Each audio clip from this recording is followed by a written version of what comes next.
Build the block down, and the life you thought was stuck will start moving on its own. Maybe you have set the same goal 3 years in a row. Maybe you have opened a notebook, written "New Beginning" at the top, and closed it again by Thursday. Maybe you have told yourself you are lazy or broken, or simply not the kind of person who finishes things, and some quiet part of you is starting to believe it. But listen closely. What if none of that is true? What if you were never stuck at all? Being stuck means there is no way forward. Being blocked means the way forward exists, but something inside you is standing in front of it. That is the entire difference this book is going to show you. And once you see it, you will never look at your own life the same way again. This audiobook is about the invisible walls you built without meaning to. It is about the fear disguised as laziness, the perfectionism disguised as high standards, the old wound disguised as a personality trait. It is about learning to name the block instead of accepting the label. It is about proving to yourself, piece by piece, that movement was always possible. It is about becoming the person who clears the path instead of the person who waits at the end of it. If you feel like life is happening to everyone else while you sit frozen watching it, this message is for you. You are not lazy. You are not late. You are not broken. You are blocked. And a block, unlike a wall, was always meant to be moved. Chapter 1. Stop calling it stuck. When you stop calling it stuck, you take the first real step toward moving again, because you can only solve the problem you are willing to name correctly. Most people misname their own condition. They call it laziness when it is actually fear. They call it procrastination when it is actually confusion about the next step. They call it lack of motivation when it is actually exhaustion from carrying something too heavy for too long. And once the wrong name gets attached, the wrong solution follows it everywhere. Think about how this plays out. Someone wants to change their life, so they search for more motivation, more discipline, more willpower. They buy the book. They watch the video. They write the plan. And still, nothing moves, because motivation was never the missing ingredient. The block was never about wanting it badly enough. The block was about something underneath the wanting that nobody taught them to look at. One of the hardest lessons in life is realizing that stuck is a verdict, but blocked is a diagnosis. A verdict ends the conversation. A diagnosis begins the treatment. When you tell yourself you are stuck, you are handing down a permanent sentence on your own potential. When you tell yourself you are blocked, you are opening a door that has a very specific key, and that key can be found. Ask yourself something honestly. If you were truly incapable, would you feel this much tension about not moving? If you were truly without potential, would some part of you still whisper that more is possible? If you were truly finished growing, would this book have found you tonight?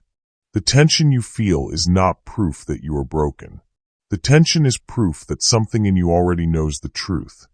You are not stuck, you are blocked, and blocks can be identified, and blocks can be cleared. Picture the two kinds of people who hear this idea for the first time. Many people hear the word blocked and feel a flicker of relief, because it means the problem has a shape, and a problem with a shape has a solution. But other people resist the word blocked, because as long as they call it stuck, they never have to look directly at what is standing in the way. Staying stuck can almost feel safer than facing the block, because a block has a cause, and a cause might mean facing an old fear, an old failure, an old voice from childhood that said you were not enough. Growth-minded people understand that naming the block, however uncomfortable, is the only door out of the room they've been circling for years. Here is where the shift becomes practical. Tonight, before you do anything else, take the goal you have been avoiding and ask yourself one honest question. What exactly stops me at the moment I try? Not I'm lazy. Be specific. Do you freeze because you are afraid of doing it badly? Do you stall because you don't know the very next physical step? Do you avoid it because succeeding would mean facing a bigger change you are not ready for? The moment you can name the actual block, You have already done something most people never do in their entire lives. You have turned a vague, hopeless feeling into a solvable problem. This single shift changes everything that follows in this book. Stop calling it stuck. Start calling it what it is. Name the fear instead of the failure. Name the confusion instead of the character flaw. Name the block, and you will already feel the first crack of movement returning to a place that felt frozen for years. If this is landing tonight, if some part of this chapter just described a feeling you have carried quietly for a long time, do something small before you keep listening. Like this video, and subscribe if you can, not for the number, but because somewhere out there is another person lying awake tonight believing they are lazy or broken, when really they are just blocked, and your one action might be the reason this reaches them. Chapter 2. The block was built to protect you. Once you understand that your block was never your enemy, you can finally stop fighting yourself and start working with yourself. Most people treat their own resistance like a stranger who broke into the house. They fight it. They shame it. They try to muscle past it with sheer force, and when force fails, they conclude something is fundamentally wrong with them. They wait for the resistance to disappear on its own.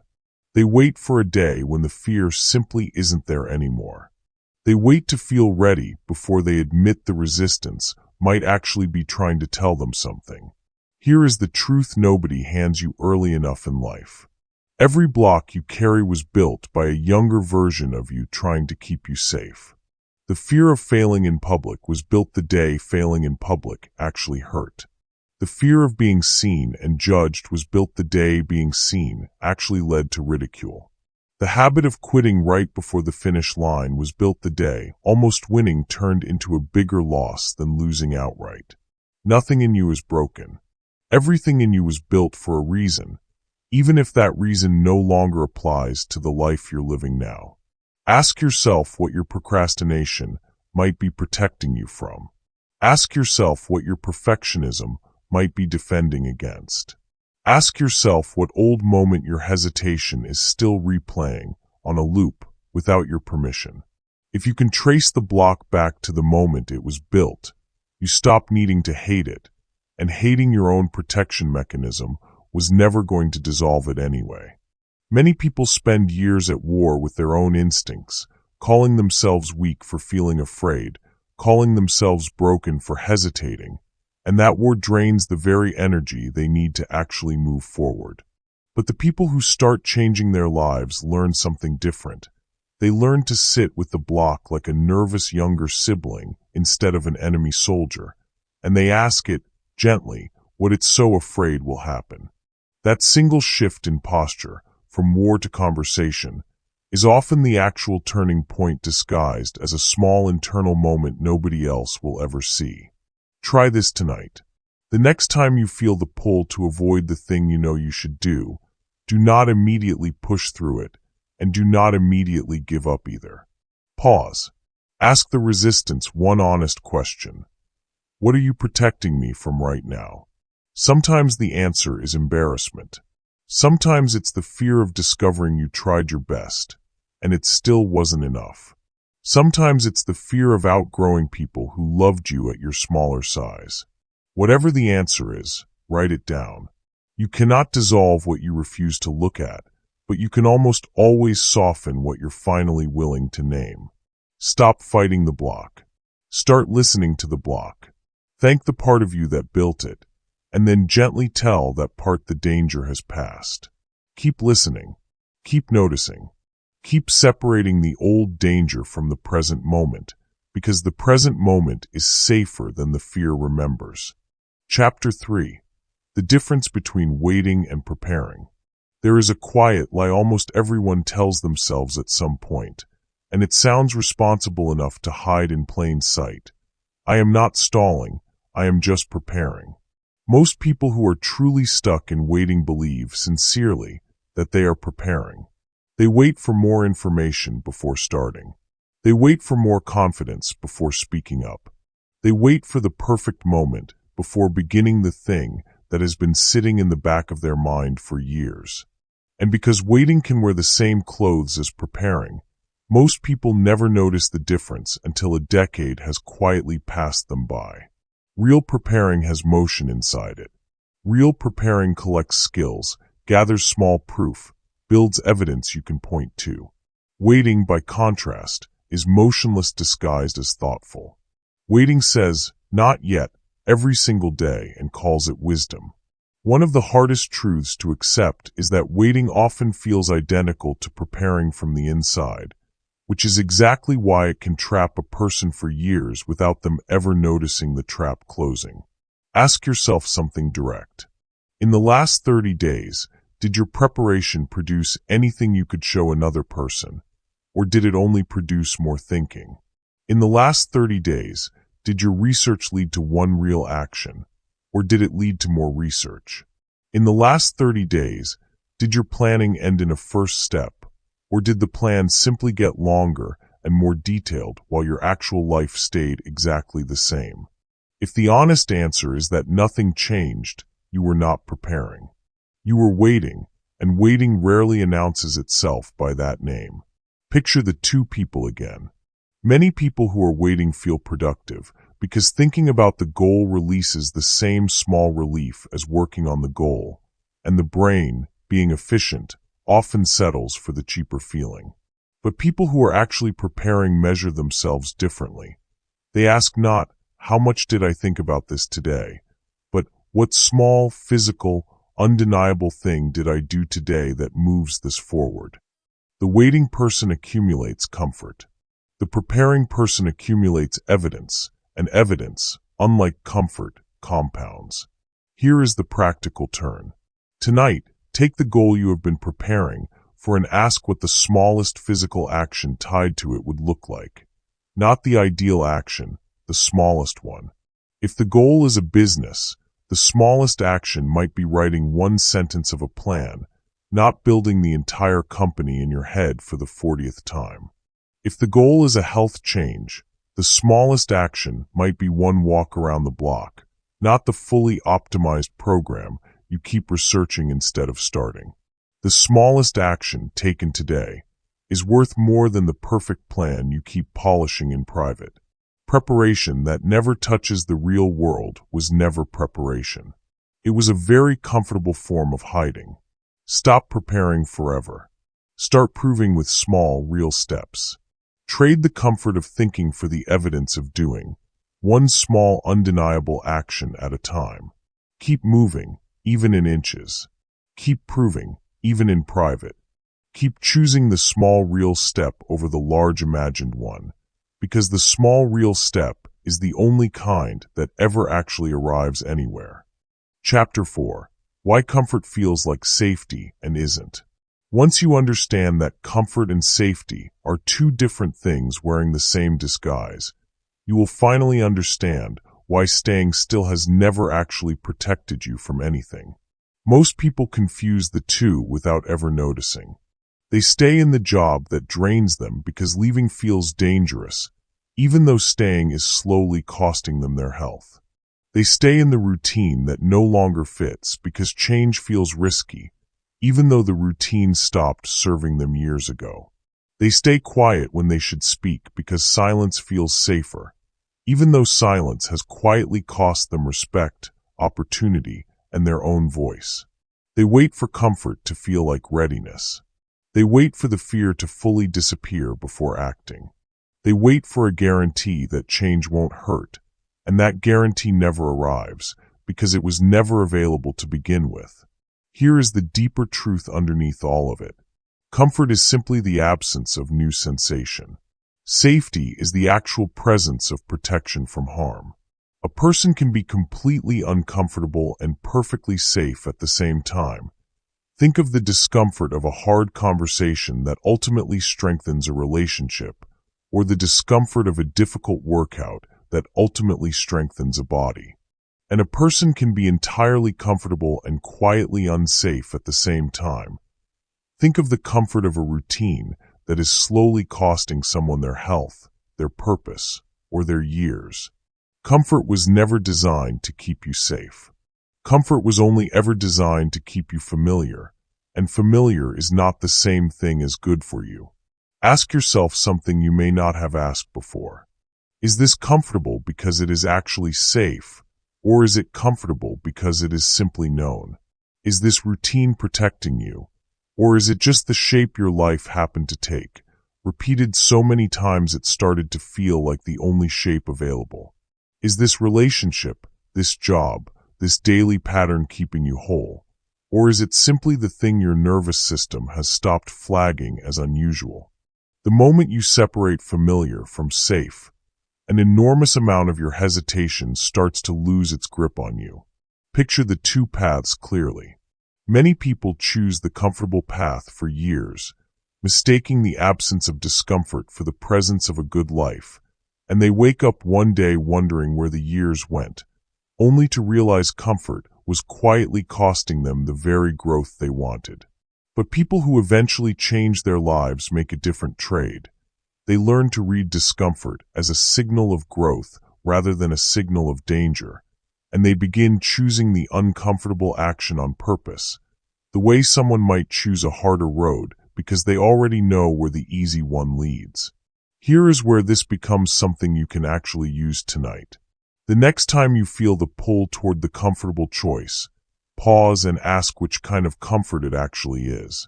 If stepping back into an old pattern is truly protecting your well-being, then honor that, because real safety matters more than any lesson in this book. But if you are choosing comfort simply because it is familiar, admit that plainly to yourself, without shame, and then choose the slightly uncomfortable action anyway. The harder conversation, the earlier wake-up, the message you've been afraid to send. Growth almost never arrives wearing a comfortable coat. It arrives wearing the coat of mild, survivable discomfort over and over, until that discomfort becomes your new definition of familiar. Stop mistaking familiar for safe. Start choosing discomfort on purpose, in small, survivable doses. Keep separating the two every single day until the separation becomes instinct instead of effort. Keep noticing where comfort has been quietly running your life while calling itself wisdom. Chapter 5. The people around you were never the whole problem. There is a story almost everyone who feels blocked eventually tells themselves, and it usually starts the same way. Nobody around me understands what I'm trying to build, and nobody around me is helping. Most people who feel unsupported build an entire identity around that absence. They wait for someone to notice how hard they're working. They wait for someone to ask how they're really doing underneath the effort. They wait for a mentor, a cheerleader, a person who will finally see them the way they long to be seen. And when that person doesn't appear on schedule, the waiting quietly turns into resentment, and the resentment quietly turns into another reason to stop trying. Here is the deeper truth this book has been building toward. The absence of support was never actually the block. The belief that you cannot move without support, that is the block. Support is genuinely valuable when it exists, and there is no shame in wanting it. But somewhere along the way, many people quietly rewrote support would help into support is required. And that single substitution is enough to freeze an entire life in place, while everyone waits for permission that was never actually necessary. Ask yourself something uncomfortable but important. How many of your unfinished goals are unfinished because they were truly impossible without help? And how many are unfinished because you decided, somewhere in the back of your mind, that doing it alone didn't count? How many nights have you spent frustrated at other people's silence instead of building quietly inside that same silence? How many of your dreams are still waiting, not for resources you don't have, but for a permission slip signed by someone else's belief in you? A permission slip you were always allowed to write yourself. Picture two people carrying the exact same unsupported dream. Many people in this position spend their energy grieving the encouragement they never received, replaying the conversations where someone should have believed in them and didn't, and that grief, understandable as it is, quietly consumes the very energy needed to build. But some people, carrying that same lonely silence, make a different choice. They decide the work will speak before the applause ever arrives. They decide their own quiet belief will have to be enough for now. And they keep building in rooms nobody is watching, because the goal was never actually about being watched. It was about becoming the kind of person who no longer needs an audience to keep their word to themselves. This is where the practical turn matters most. Tonight, take an honest account of what you have been postponing until someone else believes in you, encourages you, or joins you. Then ask what the smallest version of that goal would look like if you built it in complete privacy, with no one watching, no one clapping, no one even aware it was happening. Do that small version this week. Not because support doesn't matter. It does, and you deserve people who see your effort. But because building your own proof, in silence, is what makes you someone worth supporting in the first place. And it is what makes you unshakable even on the nights when support still hasn't arrived. Before you move into the next chapter, drop a comment below which part of the world you're watching from and what resonated with you the most. You don't need the perfect words, and you don't need anyone's permission to admit it publicly. Somebody else reading tonight is building something alone too, and your honesty might be the first quiet proof they've seen that they aren't the only one. Stop waiting for a witness to your effort. Start becoming your own proof, one quiet action at a time. Keep building when the room is empty. Keep working when nobody claps. Keep going when the silence around you says nothing at all about the size of what you're capable of. Chapter 6. The comparison trap that keeps you frozen. Somewhere in the middle of almost every blocked life, there is a screen, and on that screen is someone else's version of the very thing you have been too afraid to start. Most people who feel behind spend a significant portion of their day measuring their unfinished beginning against someone else's polished middle. They wait to feel as confident as the people they admire before starting. They wait to have the resources those people clearly have before attempting a smaller version themselves. They wait until they believe they could do it that well before they're willing to do it at all. And because nobody starts anything already skilled, that waiting becomes permanent by design. Here is the deeper truth beneath the comparison. You are not actually comparing yourself to another person. You are comparing your behind the scenes to their highlight reel, your rough draft to their published book, your first attempt to their 1,000th. Every person you admire for their skill, their confidence, or their success once stood exactly where you are standing now, blocked, unsure, comparing themselves to someone further along, feeling the exact same inadequacy you feel tonight. The gap you see between yourself and them is not evidence of your inferiority. It is simply evidence of time, repetition, and the many invisible attempts nobody showed you.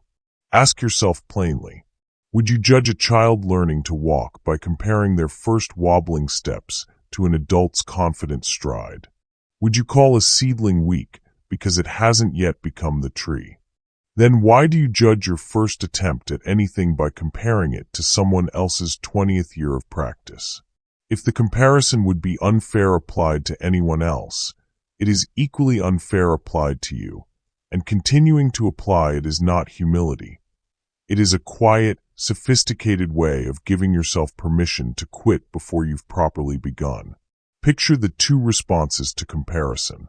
Many people see someone further ahead and feel smaller, and that smallness quietly convinces them the gap is too wide to ever close, so they retreat instead of reaching. But people who eventually close real gaps use the same sighting differently. They see someone further ahead and treat that person not as proof of their own inadequacy, but as proof the destination is reachable, evidence that a human being, no more special than they are, found a way to arrive. The comparison stays the same. What changes is what you decide it's evidence of. Here is the practical shift. The next time you catch yourself comparing your beginning to someone else's middle, do not try to force the feeling away. Simply add one sentence to the thought, and they started exactly where I am right now. Let that sentence sit. Then close whatever screen you were looking at and return to your own unfinished work for 10 more minutes. Comparison loses its paralyzing power the moment you stop treating it as a verdict and start treating it as a data point. Proof of possibility rather than proof of your own limitation. Stop measuring your beginning against someone else's decade. Start measuring your progress against your own yesterday. Nothing more, nothing less. Keep your eyes on your own page, even when the whole world is loud with everyone else's. Keep returning to your own work after every scroll, every glance, every quiet moment of feeling behind. Keep remembering that everyone you admire was once exactly this unfinished. Chapter 7. The Cost of Staying the Same. There is a bill that comes due for every year spent standing still, and most people never see it itemized until it's far too late to argue with the total. Most people who avoid change believe, quietly, that staying the same is the safer, cheaper option. They wait, believing waiting costs nothing. They avoid the hard decision, believing avoidance is free. They choose the familiar discomfort of an unchanged life over the unfamiliar discomfort of a new one, believing that at least the familiar version doesn't ask anything new of them. But staying the same has never actually been free. It only feels free because the cost is invisible, spread quietly across years instead of arriving all at once like a single, undeniable invoice. Here is the deeper truth this chapter needs you to sit with. Every year you do not address the block is a year that block continues to shape your choices without your permission. The relationship you didn't leave when you should have shaped 5 more years of who you became inside it. The goal you didn't start because you were waiting to feel ready shaped an entire version of your life that never got to exist. Standing still is not neutral. Standing still is a decision made quietly over and over, and it is shaping your future exactly as much as any bold action would. It is simply shaping it by omission instead of intention. Ask yourself the question most people spend their whole lives avoiding. If nothing about your current pattern changes, where does this actually lead in 5 years? Not in vague, hopeful terms, specifically. If the avoidance continues, what does your health look like? If the waiting continues, what does your career look like? If the silence continues, what do your relationships look like? This is not a question meant to frighten you into paralysis. It is a question meant to make the invisible cost of standing still finally visible enough to move you. Picture the 2 futures branching from tonight. Many people, faced with this question, feel a flash of fear and quickly change the subject in their own mind, because facing the true cost of inaction is more uncomfortable than the inaction itself, at least in this single moment. But people who eventually build different lives let that fear do its proper job. They let it function not as paralysis, but as information, proof that the current path genuinely needs to change, proof strong enough to finally outweigh the pull of the familiar. The fear was never the enemy in either case. The only difference was what each person allowed the fear to do next. Here is the practical turn to carry out of this chapter. Take 5 honest minutes tonight and write down where your current pattern, left completely unchanged, actually leads. Do not soften it. Then write, directly beneath it, one small action available to you this week that would begin to change that trajectory. Not the whole trajectory, just its direction. Standing still was never actually cheaper than moving. It only felt that way because no one ever showed you the invoice. Stop treating stillness as the safe option. Start treating stillness as the costly one, because it always was. Keep asking where this path leads if nothing changes. Keep choosing the small redirection over the comfortable continuation. Keep remembering that the bill for staying the same always arrives, whether or not you were ready to pay it. Chapter 8. Building the Identity That Moves. Once you understand that lasting change is never really about the goal, but about the identity underneath it, you will finally understand why willpower alone was never going to be enough. Most people approach change backward. They chase the outcome first and hope the identity catches up later. They wait to become a healthier person until after they see results, instead of becoming someone who simply moves their body and letting the results follow. They wait to feel like a disciplined person before acting disciplined, instead of understanding that the acting is what creates the feeling, not the other way around. They wait for proof they've changed before they're willing to behave like someone who has, and so the change keeps circling itself, always one step ahead, never quite arriving. Every action you take is a vote for the kind of person you believe yourself to be.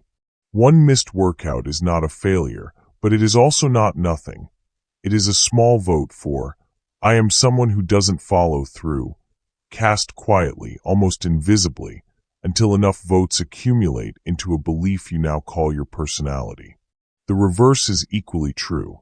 One small, unremarkable action, writing one paragraph, walking around the block once, having the honest conversation you've been avoiding, is a vote for, I am someone who follows through. And that vote counts exactly as much as the dramatic, cinematic version of change you've been waiting to feel ready for. Ask yourself directly, what kind of person would already be doing the thing you keep postponing? What kind of person would already have finished the project sitting half done in your drawer? What kind of person would already have had the conversation you've rehearsed 100 times in the shower and never once said out loud? Now ask the harder question. What is one small action available to you tonight that a person like that would take? Not the whole transformation. Just the one small vote available to you before you close your eyes. Picture two people trying to change. Many people wait for a single enormous moment of transformation. A new year, a new job, a rock-bottom low dramatic enough to finally force the shift, and they treat every ordinary day in between as if it doesn't count, as if change only happens on the days marked special. But people who actually change their lives understand something quieter and less glamorous. They understand that identity is built in ordinary, unremarkable moments, one small vote at a time, on days nobody is watching and nothing feels historic. The dramatic moment is optional. The ordinary vote is not. Choose one identity you want to build, not a goal, an identity. Not I want to lose weight, but I am someone who moves my body. Not I want to write a book, but I am someone who writes. Then today, cast one small vote for that identity, no matter how small. Do not wait to feel like that person first. The feeling comes after the votes accumulate, never before. You are not behaving according to who you are. You are becoming who you are one small, unglamorous action at a time, and that process was always available to you, starting tonight. Stop waiting to feel like the person you want to become. Start voting for that person with small, deliberate actions. Keep casting votes even when no one is counting. Keep choosing the identity over the mood of the moment. Keep remembering that who you are is not fixed. It is simply the sum of what you've repeated. Chapter 9, When the Block Returns. Nobody warns you about this part clearly enough, so let this chapter say it plainly. The block does not vanish forever the first time you clear it. It returns, often disguised, often at the worst possible moment, and how you meet it the second time determines whether everything you've built so far holds. Most people expect transformation to be linear, and when the old fear resurfaces after weeks or months of real progress, they interpret its return as proof that nothing actually changed. They wait for the day the fear disappears completely before trusting their own progress. They wait to feel permanently different before believing the work was real. They wait for a version of themselves who never doubts, never hesitates, never feels the old pull backward. And because that version does not exist for any human being, the waiting quietly convinces them their progress was an illusion. Here is the deeper truth this chapter exists to give you. Progress was never supposed to mean the block disappears. Progress means the block loses its grip a little more each time you meet it. The first time fear stopped you completely. The 10th time, it slowed you down for an afternoon instead of a year. The 100th time, you may barely notice it at all before moving through it anyway. The goal was never a life without resistance. The goal was becoming someone resistance can no longer fully stop. Ask yourself, the next time the old fear resurfaces, what it would mean to treat its return as normal instead of catastrophic. What would change if you expected the doubt to show up occasionally, the way weather shows up, without treating its presence as a referendum on your entire journey? What would change if a hard week was simply a hard week, and not evidence that every week before it didn't count? The people who sustain change long-term are not the people who stopped feeling afraid. They are the people who stopped being surprised by the fear, and therefore stopped letting its return undo months of real, accumulated proof. Picture the two responses when the block returns. Many people, feeling the old resistance again, conclude they have relapsed entirely, and that conclusion becomes a kind of permission to abandon everything they built, as if one hard day erases 100 good ones. But people who sustain real change respond differently. They notice the resistance, name it the way this book has taught you to, and treat it as a single data point in a much longer pattern, rather than the final verdict on the whole story. The block returning is not the end of your progress. It is simply proof you are still a living person doing something that once felt impossible. Here is the practical turn to carry forward. The next time the old fear, the old procrastination, the old block shows up after you thought it was gone, do not treat it as failure. Say to yourself plainly, this is the block returning, not the block winning. Then take one small action anyway, the same size action you would have taken on an easier day. The size of the action matters far less than the fact that you took it while the fear was still present, because that is the exact moment your new identity gets proven, not on the easy days, but on the days the old pattern tries to reclaim you. Stop expecting the fear to disappear for good. Start expecting it to visit occasionally, and meeting it anyway. Keep moving on the hard days, not just the easy ones. Keep treating relapse as a moment, not a verdict. Keep proving, every time the block returns, that it no longer gets the final word. Chapter 10. You were never stuck. Every chapter in this book has been walking you toward the one sentence you heard at the very beginning, and now it's time to hear it again, this time as something you have actually earned the right to believe. Most people who feel behind in life spend years collecting reasons for why they haven't moved. The timing, the support they didn't get, the fear they couldn't shake, the confidence they never quite found. They wait for a single dramatic proof that they've changed. They wait for the fear to leave permanently before calling themselves brave. They wait for someone else to confirm what they've built before it feels real. And in that waiting, they miss the quiet, undeniable truth that has been forming underneath them the entire time they thought nothing was happening. Here is the deeper truth this entire book has been circling. You were never incapable. You were never lazy. You were never behind some invisible schedule everyone else seemed to understand except you. You were blocked by fear wearing the mask of laziness, by comfort wearing the mask of safety, by waiting wearing the mask of preparing, by other people's silence wearing the mask of your own limitation. And block by block, chapter by chapter, you have been doing the only thing that was ever actually required. You have been clearing the path, one honest, unglamorous action at a time. Ask yourself, tonight, what you now know that you did not know at the beginning of this book. You know the difference between waiting and preparing. You know that comfort was never the same thing as safety. You know your identity is built by small, repeated votes, not by a single dramatic transformation. You know the block will return, and you know now exactly what to do when it does. If you have listened this far, some part of you already knows that the person who started this audiobook and the person finishing it are no longer standing in quite the same place. Picture, one final time, the two kinds of people this book was written to separate. Many people will hear everything in this book and change nothing, because hearing was always the comfortable part, and doing remains the only part that was ever difficult. But you are not most people, not tonight, not after everything you've just walked through, because the very fact that you stayed for 10 chapters, at this hour, listening this closely, is itself the first vote for the identity this book was trying to help you build. Successful people are not the ones who never felt blocked.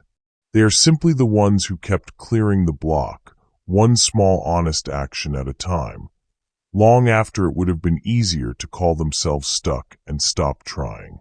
Here is the practical truth to carry out of this book and into tomorrow. You do not need a perfect plan.